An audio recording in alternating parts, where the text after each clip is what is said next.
Moshe Rabbeinu s'adresse pour la dernière fois au Bnei Israël avant de quitter ce monde et leur dit: je suis à présent à l'âge de 120 ans, je ne pourrai pas vous diriger davantage. C'est fini, j'ai fini mon mandat. À partir d'aujourd'hui, c'est Yoshua qui va s'occuper de vous. Effectivement, après, il leur dit les dernières consignes, dernières recommandations, et il quitte ce monde. On voit de là comment même le plus grand homme de l'histoire humaine, et en l'occurrence juive, Moshe Rabbeinu, finalement, a trouvé son dernier moment est arrivé, où il doit laisser la place pour les autres. À plus forte raison, des gens de grandeur moyenne, entre moyenne et petite. On dit que même les Gdolim, les Tanaïm et Amoraïm, sur eux, ils disaient qu'ils sont Bénonim. Alors qu'est-ce qu'on va dire nous? Rabban Yochanan ben Zakkai, alors le jour où il devait quitter ce monde, qu'est-ce qu'il a dit? Je ne sais pas où est-ce qu'on va me prendre. Moi, dans Brachot, c'est très connu. Il dit, je ne sais pas où est-ce qu'on va me prendre. Il pleurait le jour où il devait quitter ce monde. Il était déjà dans l'agonie. Et ces Talmidim sont venus le voir. Il leur a dit qu'il pleurait. Ils lui ont dit: Rabbeinu, pourquoi tu pleures? Qu'est-ce qui t'arrive? Pourquoi tu as peur? De quoi tu as peur? Et alors, qu'est-ce qui se passe? Toi, pour quelqu'un comme toi, tu n'as laissé aucune Mishnah que tu n'as pas étudiée. Rabban Yochanan ben Zakkai, le plus petit des Talmidim de Hillel HaZaken, il n'a pas laissé une Mishnah, Sihat de Kalim, Sihat Ofot, il savait tous. Bon. Et il a dit que tout ce qu'il a appris de ces rabbinim, c'est comme ce qu'une mouche peut prendre de la mer. Et tout le reste, il n'a pas réussi à apprendre de ces enseignants, de ces rabotables. Quelqu'un comme lui, il avait peur de quitter ce monde. Pourquoi il avait peur? Effectivement, pourquoi il a peur? Quelqu'un il a passé toute sa vie à étudier la Torah, il savait toute la Torah par cœur. C'est pas seulement la Torah, même ce qui est au-delà de la Torah. Niglé, Nista, il voyait deux oiseaux gazouiller, il disait: ah bon, ça va, arrête-toi, calme-toi. Il savait de quoi il parlait. Il connaissait le langage des oiseaux. Il savait même les Sihat de Kalim. Quand les palmiers parlent entre eux, il savait ce qu'ils disaient, les palmiers.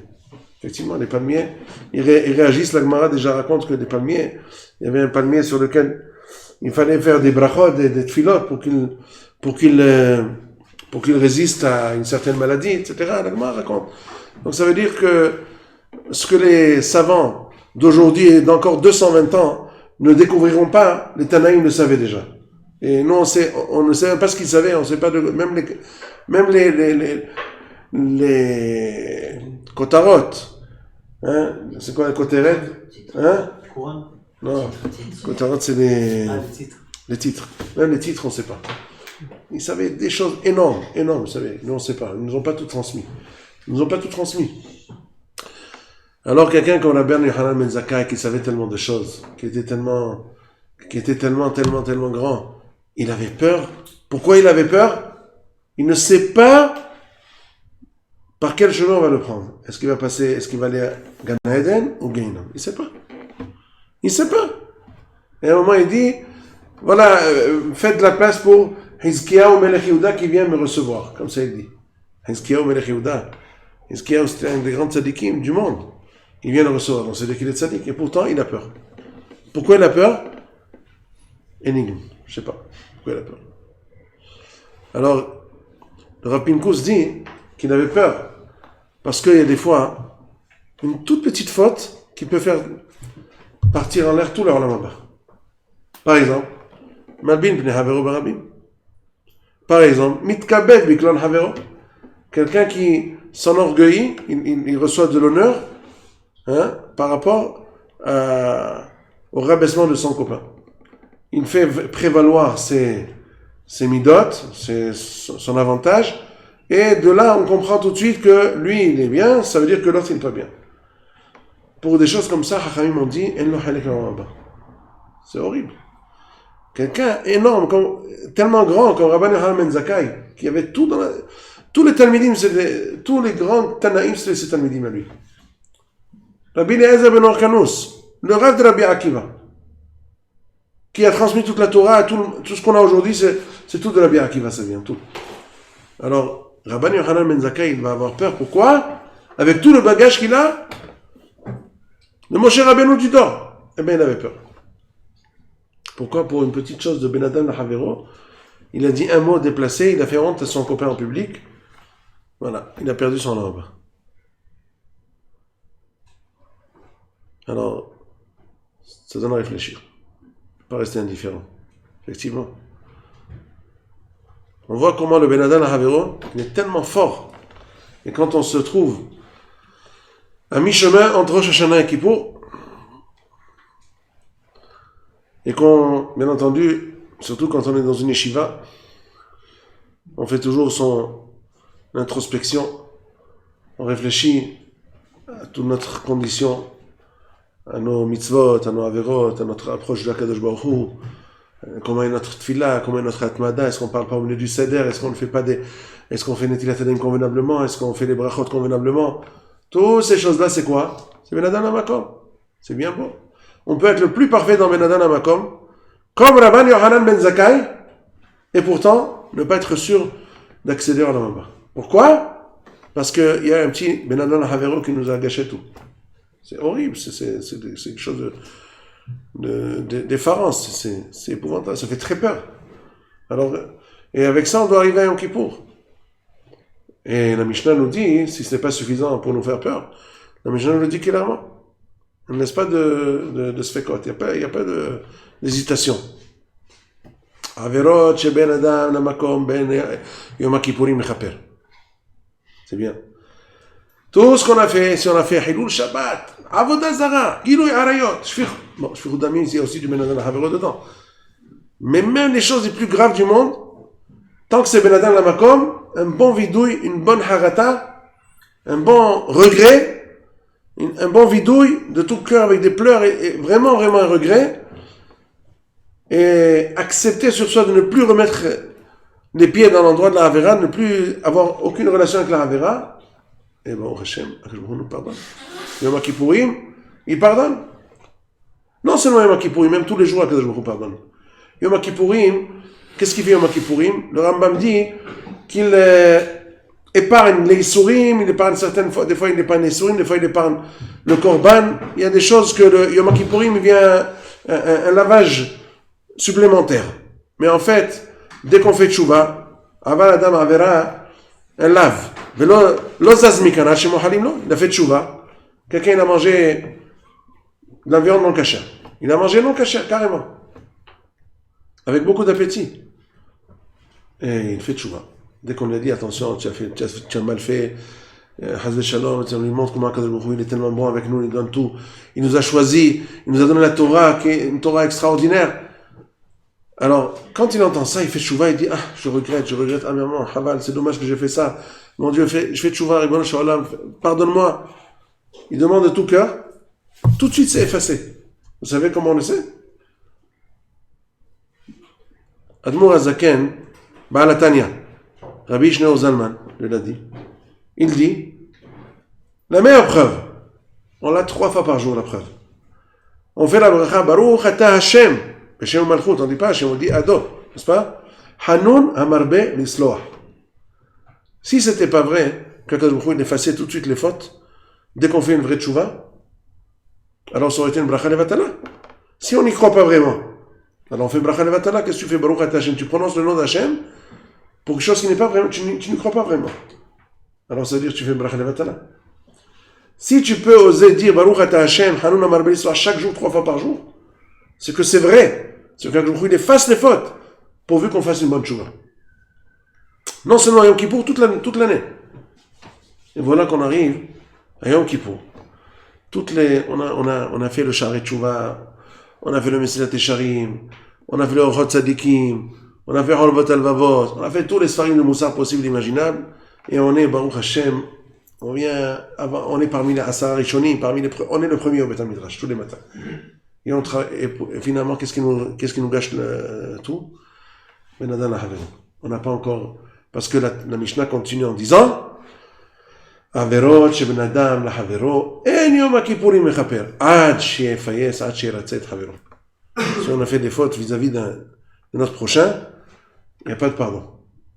Alors il y a des mfarshim qui expliquent que quand il n'y a pas de pardon, c'est pas seulement vis-à-vis des averot du Benadan al Havero, mais ça empêche aussi le pardon du Benadan al Makom. On voit de là comment c'est grave. Comment Akadosh Baruch Hu considère chacun de nous, chacun des Béné Israël, comme encore plus que lui. Bon, ça, moi je peux encore pardonner. Pourquoi? Parce que Akadosh Baruch Hu, il est tellement haut, tellement plus haut que nous, il sait très bien quelle est notre condition humaine, il sait très bien dans quelles conditions nous sommes, il sait que la faute est humaine. Et donc il pardonne. On demande pardon, très bien, il efface. Mais notre prochain, c'est aussi une étincelle divine. C'est lui aussi, c'est Halak el Ma'al. Chacun de nous, nous sommes tous issus de l'Akadosh Baruch Hu. Mamash de l'Akadosh Baruch Hu. Seulement, on a été mis dans des corps différents pour qu'il y ait une interaction entre nous. Les mitzvot, Ma'asim Tovim, on fait Hesed vis-à-vis de l'autre, on fait attention de ne pas parler de la Shemora de l'un de l'autre. Mais à part ça, nous sommes une étincelle divine. Mais, avec la différence que chacun de nous n'est pas au niveau de l'Akadosh Baruch Hu pour savoir que finalement l'autre, l'erreur est humaine. Ça fait peur, ça fait mal. Quand quelqu'un nous a fait mal, eh bien ça fait mal. Et Akadosh Baruch Hu ne peut pas tolérer qu'on fasse mal à son prochain. Ça reste. Son prochain, le jour de Kippour, qui a été vexé, qui a été souillé, pendant Kippour, il a encore le mal que son prochain lui a fait. Alors, ça monte vers Akadosh Baruch Hu. Ça monte vers Akadosh Baruch Hu. Lui, il a mal. Akadosh Baruch Hu n'a plus mal. Akadosh Baruch Hu n'a plus mal. Pourquoi? Parce qu'on a demandé pardon. Très bien, je comprends. Toi, tu es un homme, tu es un petit, tu as des circonstances atténuantes. Je comprends tout. Moi, je te pardonne, j'ai plus mal. Mais ton prochain, lui, il a toujours mal. Tu lui as pas demandé pardon, il a mal. Le soir de Kippour, pendant que tu es en train de faire les slihot et tout ça, ton copain, il est en train de pleurer de côté, ça lui remonte il a des remontées de ce que tu lui as fait pendant l'année. Et quand ça lui fait mal, moi, je peux pas pardonner. C'est ça le remède du Inyan. C'est ça ce qui est profond dans la chose. Par contre, pour un petit peu couper avec Midat Tova, Meruva, Midat Pur'anut, je vous raconte une histoire extraordinaire, vraiment formidable. Je viens de la lire cette semaine dans le Marvel Atzameh. Il y a un hebdomadaire extraordinaire. Un hebdomadaire orthodoxe qui paraît toutes les semaines, formidable. Marvel Atzameh, il s'appelle. Il est très très bien pour les enfants, pour toute la famille. Il y a des articles extraordinaires. Alors il raconte là-bas l'histoire d'un certain Rabbi Shmuel. Shmuel, un monsieur ordinaire. On ajoute un petit rêche à côté pour dire que c'était quelqu'un de pratiquant. Le soir de Kippour, Kol Nidre, on peut ouvrir qu'il y ait un peu de l'air, s'il vous plaît. Merci. Le soir de Kol Nidre, il arrive, ni plus ni moins, pendant que le Hazan est en train de s'égosiller à faire un Kol Nidre avec tellement de kavana. Lui, il arrive tout saoul, il a la tête ronde comme ça, en train de tourner, et il arrive comme ça, il monte au Aron HaKodesh, les escaliers, et commence à chanter les chants de Simchat Torah. Ashrenu, il chante les chants, Torah, Tachet, il commence à chanter, complètement ivrogne. Alors les gens étaient très frustrés, ils voulaient je sais pas ce qu'ils voulaient le faire, des œufs déjà, ils l'ont brûlé. Alors quelqu'un, il a failli, et le Rav, il leur a dit, arrêtez, laisse-toi. Qui c'était ce Rav-là? C'était le deuxième Admor de Lubavitch, le fils du Baal Tanya. Qu'est-ce qu'il fait? Il leur a dit arrêtez, laisse-toi. Il a continué un petit peu, bon, il est tombé, puis ils l'ont sorti de la salle, ils ont continué la tefila tranquillement, ils n'ont rien fait de mal. Et c'est le lendemain seulement, après les tefilot, qu'ils ont découvert quelle était la vraie raison de son ivresse. Qu'est-ce qui s'est passé? Il y avait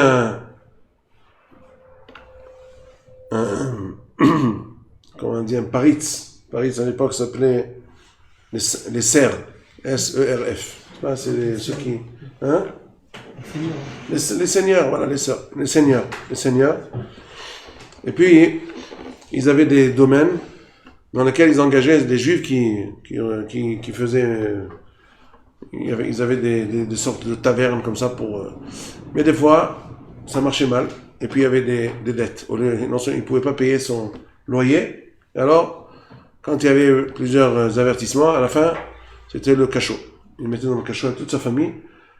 Yom Kippour arrive et le pauvre juif se trouve dans le cachot. Ce monsieur Shmuel là, dont on a parlé de lui, il avait tellement le cœur pur, il avait tellement l'amour de son prochain. Il a dit, je ne peux pas, comment on peut rentrer nous tous à Yom Kippour au Beth Knesset et cette pauvre famille dans un cachot comme ça le soir de Kippour, c'est impossible.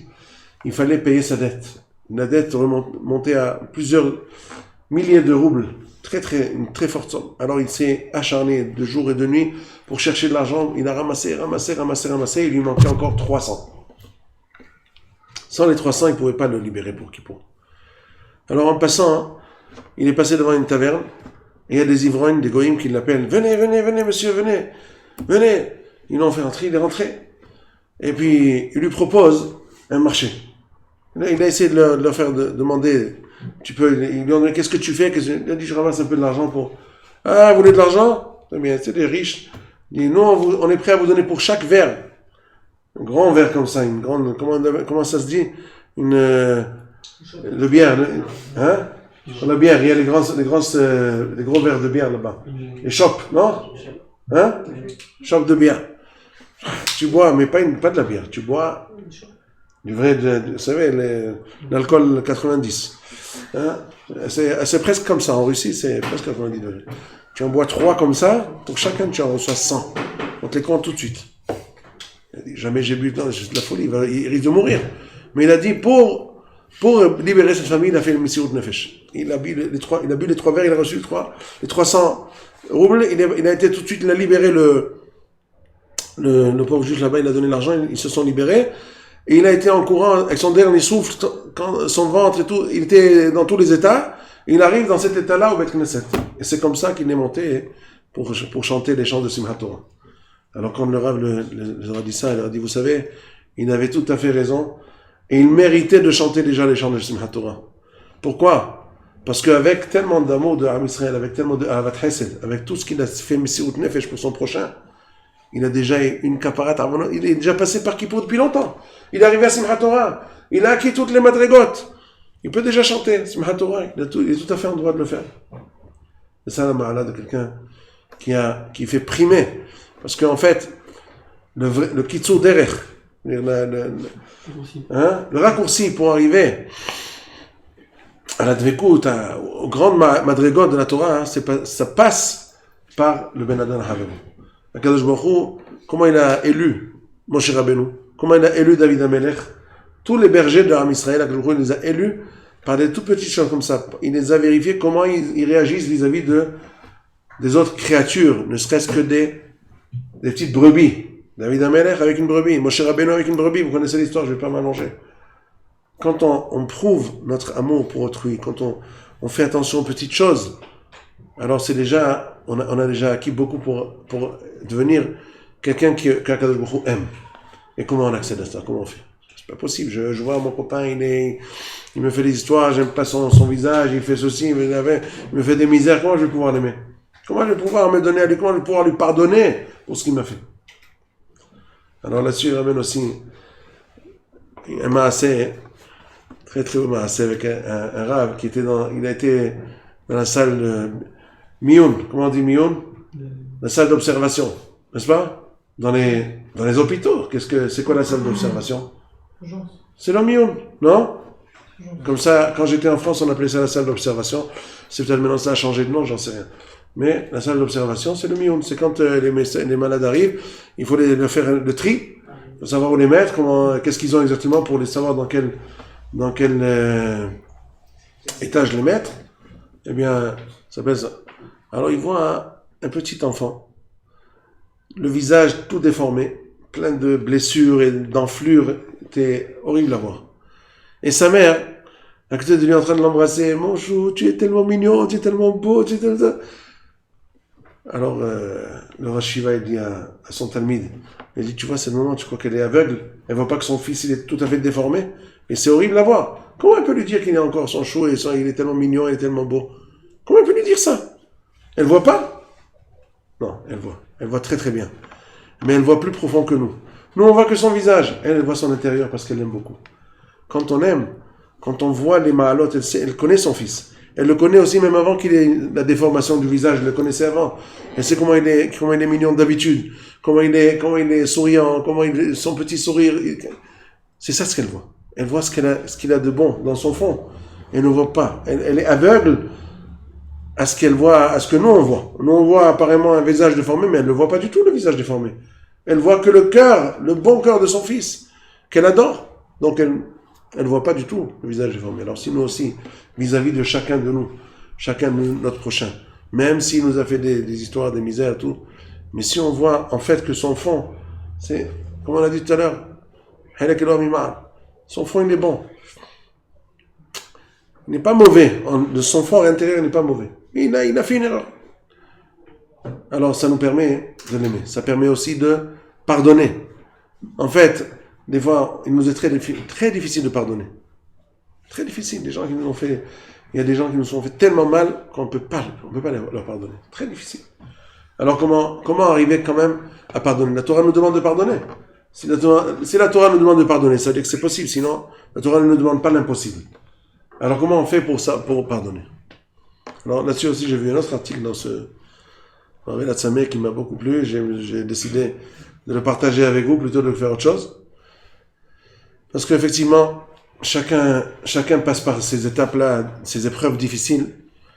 Quand on a été touché par quelqu'un, par plusieurs personnes, et plus la blessure est profonde, et plus il est difficile de pardonner. Et quand même, la Torah nous demande de pardonner. Alors, premièrement, il faut demander pardon. Et deuxièmement, il faut pardonner.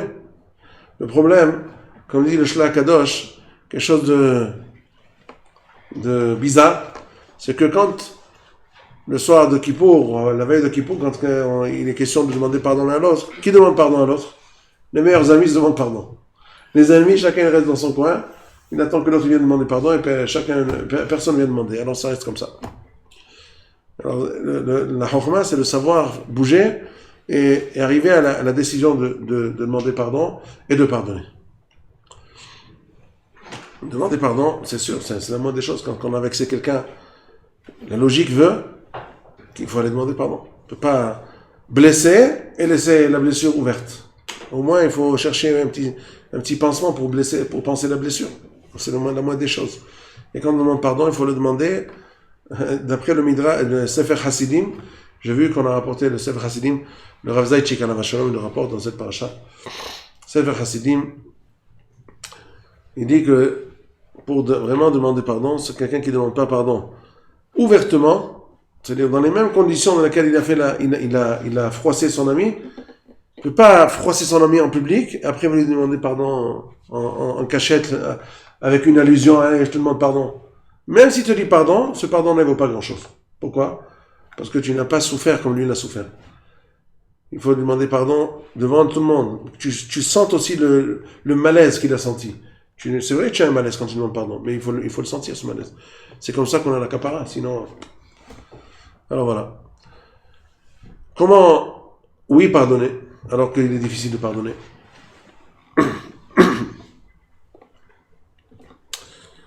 Voilà, ça c'est une fillette qui demandait par courrier.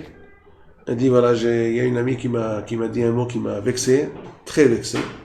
Il y a déjà 10 ans que j'ai cette blessure dans le cœur et j'arrive pas à lui pardonner. Pourquoi? Premièrement, parce qu'elle m'a beaucoup blessé, je peux pas lui pardonner. Il n'est pas question. Comment je vais lui pardonner? Deuxièmement, elle m'a blessé, ça fait 10 ans que je souffre, et en plus je vais lui pardonner et elle va être quitte. Au moins comme ça, j'ai l'espoir qu'elle va recevoir une tannée d'Akadosh Baruch Hu un jour, elle va recevoir quelque chose, et bien au moins ça me réconforte. Et maintenant en plus, moi je vais lui pardonner, et elle va s'en sortir sans rien du tout. Ça c'est vraiment, c'est plus fort que moi. Comme ça, elle a écrit dans la lettre au journal. Et une éducatrice de valeur, apparemment, après ce qu'elle écrit, elle lui donne la réponse à ces deux choses-là. Premièrement, quand la Torah nous dit Evedan et Adam le kavzchut, et kol Adam le kavzchut, c'est pas une mitzvah qui vient faire du bien à celui qui nous a vexés, à celui qui nous a fait du mal. Ça vient premièrement nous faire du bien à nous, comme toutes les mitzvot d'ailleurs. La Torah nous promet, nous dit, dans Parashat Va'etchanan, la Torah nous dit, Vayitzavenu Hashem, et kol ha-mitzvah azot, letov lanu kol hayamim, pour nous. Toute mitzvah qu'on fait, elle nous fait du bien. Premièrement, elle nous fait du bien à nous. Donc quand on nous dit, sois dan et kavzchut, c'est pas pour faire plaisir à l'autre, c'est pour te faire plaisir à toi. Parce que ça te fait du bien à toi. Quand tu n'es pas dan et kavzchut, tu t'envenimes la situation dans le cœur. Tu es tout le temps mal à l'aise, tu as des pensées qui te torturent l'esprit et l'âme. Tout le temps noir dans le cœur, tout le temps. Tu vois toujours les gens ils sont mauvais, les gens ils sont mal. Et tu vis dans un monde de serpents et de scorpions. Voilà, c'est dans ce monde-là que tu vis. Tu vis dans un monde, c'est vrai, tout le temps celui-là il est mauvais, celui-là. Alors Torah te dit, tu veux vivre dans un monde agréable? Sois dans les kavzchut, c'est très facile. Voilà, je te donne un petit truc. Dis-toi, et en fait, c'est vrai, les gens, ils sont pas mauvais dans la foi intérieure, puisque leur essence intérieure, c'est Akadosh Baruch Hu. Akadosh Baruch Hu, il est bon. Et la maille. Il y a des clipotes des saletés qui s'amassent autour de ce joyau divin, éternel. Et c'est ça qui salit la personne. Et la personne, généralement, quand elle fait du mal, elle le fait pas exprès. Elle le fait parce qu'elle souffre elle-même. Comme il y a un dicton qui dit, il n'y a pas d'enfant mauvais. En hébreu, ça sonne mieux. En yeled ra, yesh yeled shira'lo. Il n'y a pas d'enfant mauvais. Il y a des enfants qui leur est mauvais. C'est-à-dire qu'ils se sentent mal. Quand il y a un enfant qui fait du mal à quelqu'un d'autre, c'est pas parce qu'il est mauvais. C'est parce que lui-même, il se sent mal. Et ce mal-là, il se sent mal, alors ça lui ressort par le mal qu'il fait à d'autres. Si on voit les choses de cette façon-là, si on voit qu'en fait, il n'y a pas des gens mauvais autour de nous, mais il y a des gens qui ont fait des erreurs. Ou alors des gens qui étaient dans des circonstances atténuantes, à cause de cela, ils ont fait des erreurs vis-à-vis de nous. Si on voit toujours, c'est ça le kavzchut. Ah, il m'a vexé. Est-ce que tu sais peut-être dans quelles conditions il était ce jour-là? Il s'est mal du pied gauche, il a mal dormi la nuit. Alors peut-être même chez lui dans la famille, le mot qu'il t'a dit, c'est un mot pour rigoler, c'est pas un mot pour vexer. Mais toi, tu l'as mal interprété. Sa consonance chez toi, c'était une consonance vexante. Alors que non, il sait pas du tout. Tu vas vraiment discuter avec lui du mot qu'il t'a dit. On jamais de la vie, nous on dit ça à l'un à l'autre en famille, ça vexe jamais. Au contraire, c'est un mot pour rigoler avec les amis. Ah, mais moi, je l'ai très mal pris. Je ne savais pas que tu allais mal le prendre. Voilà, déjà, dès que tu as été dans le kavzchut, que peut-être le mot qu'il a dit, c'est pas un mot pour vexer, c'était un mot pour rigoler. Alors déjà, ça amoindrit. Déjà, tu vois que le mot qu'il t'a dit, c'était pas... Avant, tu croyais que c'était quelqu'un qui a pris une hache pour te massacrer. Maintenant, tu vois que c'est juste tout simplement, il t'a donné une petite claque de copain. Ça change tout. Quand un bon copain te donne une claque comme ça, ou une tape comme ça sur le dos, pour marquer la sympathie qui est entre vous, des fois, elle peut être tellement forte, ou s'il a de grosses paluches, il peut te donner un pack, n'est-ce pas? Ça fait très mal. Mais pourtant, quand tu vois que c'est ton meilleur copain qui te l'a donné, et il te l'a donné gentiment, tu penses même pas, ça te fait même pas mal, vraiment. C'est vrai que ça fait mal un peu, mais après tu dis, il est tellement copain qu'il m'a fait tellement mal. C'est très sympa de sa part. J'aimerais bien encore une autre de l'autre côté pour que ça soit équilibré. Le même coup, même un peu moins fort, qui vient de la part d'un ennemi, qui me le fait pour me faire mal, pour me vexer, je n'oublierai jamais. Donc on voit de là qu'en fait, qu'est-ce qui vexe? C'est la façon dont on le perçoit. Alors si tu t'habitues à percevoir les choses avec un bon œil, dis ouais, les gens, les pauvres, ils sont dans des conditions difficiles, ils n'ont pas fait exprès, etc. Toi-même, tu t'aides à toi-même pour atténuer le mal, pour amoindrir le mal. Donc toi, tu vis beaucoup mieux. Au lieu de vivre tout le temps à se morfondre avec le mal qu'on t'a fait, tu dis, ouais, il n'a pas fait exprès, il n'a pas fait attention, c'est passé, rien du tout. Tu t'es nettoyé à toi-même, c'est un auto-nettoyant. La donne kavzchut, tu t'es nettoyé à toi-même, tu vis beaucoup mieux. Et tu es beaucoup plus facile à vivre avec les gens, dans le bonheur, dans la sympathie, tu es aimé, tu aimes tout le monde t'aime, personne ne te veut du mal. Tu es très bien avec tout le monde. Alors que si chaque chose, tu cherches la petite bête, tu cherches non, il a voulu me faire du mal, il est très mauvais, Alors à qui tu fais mal d'abord? À toi-même. Premièrement. Donc déjà, la Torah qui nous a donné cette astuce-là, Evedan et Kafsut, elle voulait de tout pour toi, elle voulait du bien. Alors quand tu penses à celui qui t'a fait mal, toute l'année ou alors des fois c'est des années durant, que tu lui en veux, que tu veux pas le voir, tu veux pas lui parler, et c'est pas rien qu'à lui. Parce que dès que tu te mets mal avec quelqu'un, ça fait tache d'huile. Tout son entourage, ça devient déjà des gens qui te regardent de travers. Parce que lui aussi, il n'est pas muet. Hein. Il sait aussi expliquer, celui-là, je l'ai rien fait, alors c'est tout le monde, tu as déjà perdu toute une équipe qui te voit déjà d'un mauvais œil, tu perds des amis comme ça, à gauche à droite. Et toute la vie devient plus pénible, plus accablante. Donc on voit combien pardonner, ça vient première du Kavsrout. Tu fais Kavsrout, tu pardonnes. Tu pardonnes, tu vis mieux. Tu fais moins de la shonara, tu fais moins de l'echilot, tu as déjà gagné une panoplie de mitzvot et de averot que tu évites de faire. C'est formidable. Et avec ça, tu avances, tu es beaucoup plus facile à aimer la Torah. Quand tu n'as pas des averot qui t'assombrissent la neshama, tu peux plus facilement étudier la Torah, la comprendre, faire la tfila, tu as toujours le cœur léger, tu peux faire la tfila gentiment, avec la kavana, tu n'as pas tout le temps les pensées qui te torturent. Pendant que tu fais la tfila, chaque mot peut te rappeler quelqu'un. Celui-là, Hanam al-Besloir, non, celui-là, je ne veux pas être solaire, non, il m'a fait tchouva, Refaeno, oui, mais sauf lui, il n'a qu'à crever. Alors, à chaque fois, alors que si on n'a rien à voir avec personne, on peut être tranquille, on fait la tfila, vraiment, on fait la tfila avec la kavanah, tranquillement, avec beaucoup de ganométrie. On est heureux, on est toute la Torah. Les mitzvot de Nadana Havero, Benadana Kom, tout va bien. Et ce qui concerne, mais comment je vais lui pardonner? Il va devenir quitte alors qu'il m'a fait tellement souffrir. Premièrement, il t'a pas fait souffrir. Comme on a dit, il n'a pas fait exprès. Deuxièmement, même s'il t'a fait souffrir, ce n'était qu'un bâton entre les mains de Kadosh Baruch Hu. Akadosh Baruch Hu aurait pu te faire souffrir par autre chose. Au lieu de recevoir une vexation de quelqu'un, c'est vrai, on se vexe, après, bon, c'est passé. Si Haz Veshalom à la place, Akadosh Baruch Hu leur aurait donné une maladie, alors maintenant, va insulter le microbe. Tu vas dire, ce microbe-là, il m'a fait cette streptocoque. Et tu vas faire avec streptocoque, tu vas aller le traduire en justice, qu'est-ce que tu vas lui dire? Alors, Akadosh Baruch Hu, il te l'a fait passer par quelqu'un d'autre, pour des raisons qu'il a. Ben, c'est pas lui, c'est Akadosh Baruch Hu qui fait tout. Lui, c'est juste un bâton qui a servi pour me remettre dans le bon chemin. C'est tout. Deuxièmement, nous, on n'est pas les secrétaires d'Akadosh Baruch Hu pour décider, celui-là, il va le punir, Akadosh Baruch Hu. Mais non, je vais pas lui pardonner, comme ça, il va être puni. La Torah nous dit tout fait le contraire. Si Haz Veshalom, quelqu'un est puni à cause de nous, alors, nous, non. Celui qui pardonne pas, c'est le premier qui trinque. Alors, c'est Haval, c'est très dommage. Alors, comment on peut concevoir cela?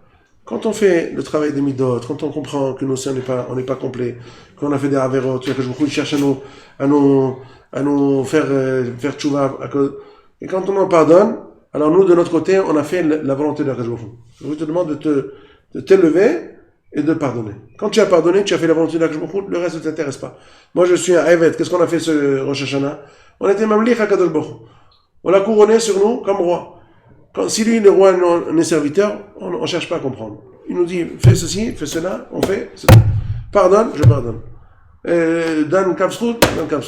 Moi, j'ai une petite tête, je ne comprends pas, je fais, j'obéis. Ce que je vous me demande de faire, je le fais. Tranquillement. Et le reste, ce que je vous veut faire avec les gens, ceux qui ont fait comme ci, comme ça, c'est Akadosh Baruch Hu qui sait quoi faire avec eux. Si vraiment il mérite quelque chose, c'est pas moi. Je veux pas être le responsable qu'il a reçu son coup. S'il doit recevoir son coup, il le recevra. Il a déjà des milliers de raisons que moi je n'ai même pas accès à comprendre le début du début. Alors pourquoi je vais m'évertuer avec ces choses-là? Quand on pense à ces pensées-là, il faut prier aussi à Akadosh Baruch Hu qui nous ramollisse le cœur. Des fois, on a le cœur dur, on est très difficile. Quand on pense à la vexation, c'est très difficile de pardonner. Alors, il faut savoir, il y a un travail à faire, c'est sûr et certain, ça passe pas vite, il faut travailler. Travailler des midot. le Sha'arei Kedusha Rabbeinu Chaim Vital, Shalom, il dit que les midot, c'est pas des mitzvot. Le travail des midot, c'est pas écrit dans la Torah, c'est pas dans les Tarek mitzvot. Mais on ne peut faire aucune mitzvah sans travail de midot. Quelle mitzvah on peut faire sans travailler les midot? Toutes les mitzvot nous demandent un effort. Un effort, ça demande premièrement de ne pas être paresseux. Il faut travailler, il faut se donner du mal. Alors là aussi, il faut se donner du mal. C'est difficile, il faut travailler et il faut prier. Et avec ça, Bezat Hashem, on espère qu'Akadosh Baruch Hu nous guidera dans le bon chemin. Et bien mettre que nous ayons le zchut, le mérite de pardonner et de se faire pardonner. Et avec ça, on aura accès à toutes les ma'alot, à tous les grands degrés, les grands grades. Les Ovdei Hashem Amitim, qu'Akadosh Baruch Hu nous donne Shana Tova, et que Sefer Mechila, Slicha Vechapara, et que Bezat Hashem nous ayons le Mashiach. Parce que ce qui empêche le Mashiach de venir, les tzadikim disent, ce qui empêche le Mashiach de venir aujourd'hui, alors que Baruch Hashem, il y a de la Torah, il y a des mitzvot, il y a des balais de tchouva et tout, c'est encore ce problème-là. Le Lashon Hara, les machins, toutes ces choses-là qui sont Ben Adam Havero. Si on s'engage, Bezat Hashem Barach, à travailler, à prendre même une petite Kabbalah, qu'on peut travailler là-dessus, qu'on peut la maintenir, pour un travail sur le Ben Adam Havero, ça rapprochera beaucoup de la Géoula qu'on espère viendra très bientôt, encore cette année. Amen. Amen.